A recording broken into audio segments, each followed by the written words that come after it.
আসসালামু আলাইকুম, welcome to my channel Aqsa kitchen. আজকে আপনাদের সঙ্গে একটা ঘুগনি রেসিপি শেয়ার করব।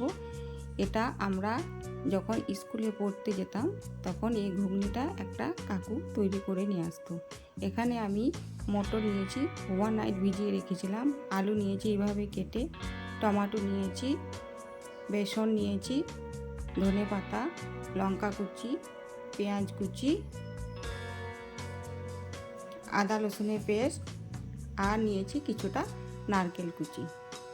এখানে আমি একটা প্রেসার কুকার নিয়েছি। প্রেসার স্বাদ মতো লবণ দিয়ে দিচ্ছি, হলুদ গুঁড়ো দিলাম, আলুটা দিয়ে দেব, পানি দেব। এবারে প্রেসার কুকারের ঢাকনাটা লাগিয়ে এটাকে 4টে সিটি দিয়ে নেব।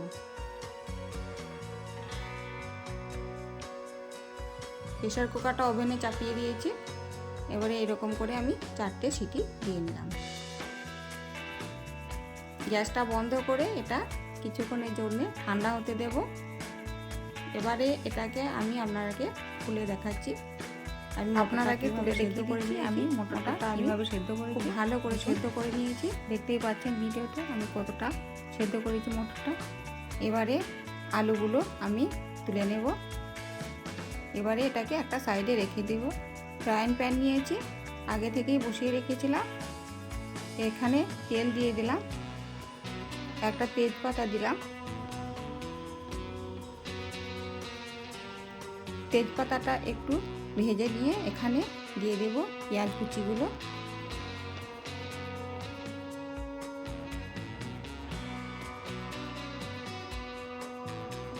পেঁয়াজ কুচি দেওয়ার পরে এটাকে ভালো করে ভেজে নেব। পেঁয়াজটা একটু লাল লাল করে ভেজে নিতে হবে। পেঁয়াজটা এখানে আমার একটু ভাজা হয়ে গেছে। এবারে এর মধ্যে দিয়ে দিলাম 5 ফোড়ন। 5 ফোড়নটা দিয়ে ভালো করে নেড়ে এটাকে একটু ভেজে নেব। দিয়ে দিলাম আদা রসুনের পেস্ট। আদা রসুনের পেস্টটা দেওয়ার পরে এটাকে একটু ভালো করে ভেজে নিচ্ছি। দিয়ে দিলাম ধনে গুঁড়ো 1 চামচ, জিরে গুঁড়ো 1 চামচ, কাশ্মীরি লঙ্কা গুঁড়ো দিয়ে দিচ্ছি। এখানে আমি হলুদ দিচ্ছি না, মটর সেদ্ধ করার সময় হলুদ দেওয়া আছে। এবারে এই গুঁড়ো মশলাগুলো দেওয়ার পরে এটাকে খুব ভালো করে কষিয়ে নেব। সামান্য লবণ দিলাম। মশলাটাকে খুব ভালো করে কষিয়ে নিচ্ছি।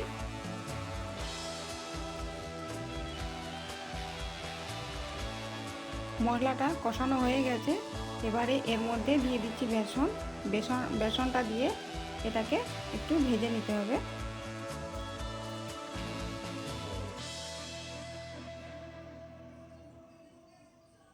বেসনটা দেওয়ার পরে এটা ভাজা হয়ে গেছে। এবারে এর মধ্যে দিয়ে দিচ্ছি টমেটোটা দেওয়ার পরে এটাকে আরও একবার খুব ভালো করে মশলাটা কষিয়ে নেব। কষানো হয়ে গেছে। এবারে দিয়ে দিচ্ছি নারকেল কুচিগুলো দেওয়ার পরে এটাকে খুব ভালো করে নেড়ে নিতে হবে।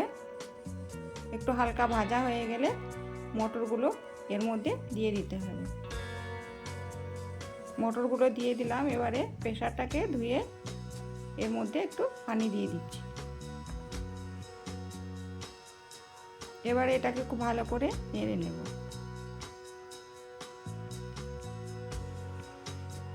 এটা নাড়া হয়ে গেছে। এবারে যে আলুটা সেদ্ধ করে রেখেছিলাম সেই আলুটা এর মধ্যে দিয়ে খুব ভালো করে নেড়ে নিচ্ছি। তেজপাতাটা তুলে ফেলে দিচ্ছি।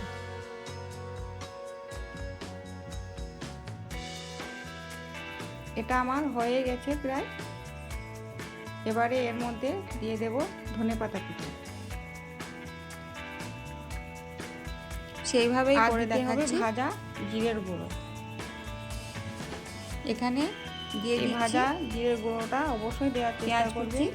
এটা দিলে এর স্বাদটা দ্বিগুণ বেড়ে যাবে। লঙ্কা কুচি আপনারা একবার হলেও নারকেল কুচি বাড়িতে অবশ্যই তৈরি করে দেখবেন। ভাজা এটা খেতে খুবই সুস্বাদু, এটা অবশ্যই দেওয়ার চেষ্টা করবেন। এবারে ওই সামান্য ভাবে লবণ দিলাম, আর দিয়ে দিচ্ছি ঝুরি ভাজা।